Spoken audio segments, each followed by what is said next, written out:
Alors c'est reparti, j'en reprends un peu les notes. C'est pas tout à fait ça pour l'instant, mais je reprends les notes à partir de ce début d'année sur le traitement, comment ça se passe. Alors il y a eu déjà beaucoup d'améliorations depuis le début d'année. Je dirais parce que prise de traitement depuis novembre dernier. Voilà, donc là, février 2022. Et c'était aussi de dire quand je fais les pauses, alors pas cette semaine-là, exceptionnellement, je ne prends rien sauf vitamine B9, vitamine B12. Et puis bon, bah, je m'alimente. Alors s'il y a deux choses, tiens, parce que là maintenant, je sais pas si je l'ai dit, mais je supporte super bien l'ail. Je suis contente parce que avant l'ail, c'était horrible pendant la maladie, ça me surchargeait, apporter des inflammations terribles, des assèchements, jusqu'à faire des craquements comme ça dans les yeux, très douloureux. Euh, et donc, ça prenait partout, hein, dans les gencives, toutes les muqueuses. Enfin, c'était absolument pas possible et hyper douloureux de partout. Voilà, c'était hyper douloureux. Un effet hyper inflammatoire, sec et chaud.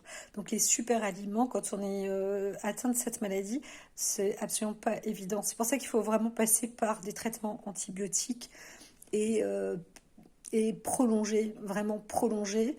Quand on a cette chronicité, il faut réussir à insister. C'est pas facile, hein, de prendre des antibiotiques, hein. C'est pas facile de prendre des médicaments et des traitements tous les jours. Il faut pas croire, hein. Faut vraiment. En plus, faut noter. On risque même d'oublier qu'on en a pris déjà une fois, donc il faut noter à quelle heure on en a pris, etc. Enfin, c'est vraiment, voilà, je pense que les gens qui sont atteints de la maladie savent très bien de quoi je parle. Voilà, et donc l'ail, eh bien c'est super, maintenant je peux réintégrer l'ail. Donc oui, l'ail fait partie des super aliments et ont des propriétés, l'ail a des propriétés antibiotiques, antifongiques, antivirales. Donc c'est un des premiers aliments, super aliments intéressants, puisqu'il est en plus facile d'accès.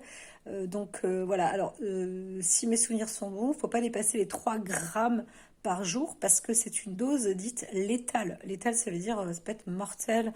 Maintenant, il faut que je révise mes cours. Moi, ça fait des années. Ce que je sais, c'est que personnellement, aujourd'hui, j'en mange tous les jours.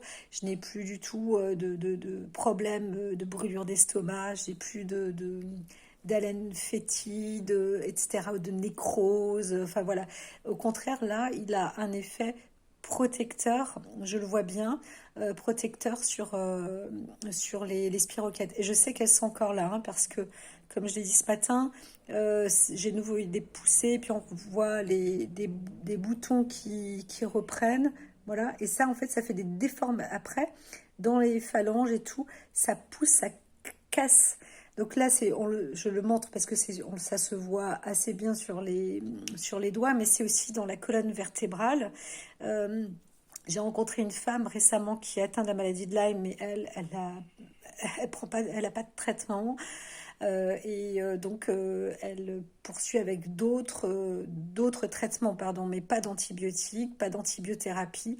Il n'y a pas de traitement contre des parasites, contre des bactéries, enfin, on parle de ça, encore une fois, j'insiste, on parle de ces bestioles-là, et on parle pas d'un truc qui va pas bien dans la tête ou un dérèglement comme ça, un dysfonctionnement. Bien sûr, après, ça fait dérégler le crâne, ça fait dérégler le cerveau, ça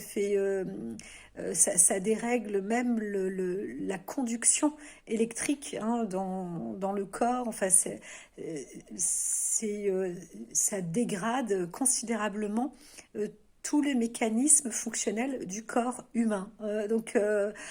Pour savoir et connaître les mécanismes fonctionnels du corps humain, eh bien, il faut ouvrir les livres d'anatomie et on voit qu'il y a multiples systèmes dans le corps humain. Et c'est comme ça que même un médecin sait ce que c'est qu'une maladie multisystémique. Et en fait, c'est la cause de ces perturbations multisystémiques. Elle est simple, elle est due à cette bactérie, encore une fois. Après que cette bactérie soit de multisouches, qu'elle apporte multi-trucs et machin, ça c'est une chose. Moi, en tant que malade, c'est comme ça que je vois et que j'arrive à cerner cette maladie. Encore une fois, je déborde. Mais voilà, j'ai vu aussi qu'il y a une plante qui est vraiment très intéressante parce que là c'est avec recul. Alors il y a l'artémisia. Ensuite c'est sûr que moi je suis en train de, j'écris, je fais un protocole, mais je peux pas dire voilà ce protocole marche super bien tant que je l'ai pas vraiment terminé. Mais je peux pas dire qu'il marche pas bien là pour le moment. C'est quand même plutôt très bon. Donc même si je veux pas rester à ce stade-là parce que je ne suis pas guérie, j'aimerais être vraiment guérie. Mais tout de même, c'est quand même nettement plus agréable de vivre comme je vis et donc en nette progression puisque ça permet de ne pas être allongé toutes les 5 minutes. Ça permet de ne pas avoir, bon j'exagère un petit peu, mais c'est presque ça. Donc là, ça me permet de pouvoir quand même être plus active. Voilà, donc je vais pas me répéter, mais alors il y a une plante qui est pas mal, bien sûr, c'est l'artémisia.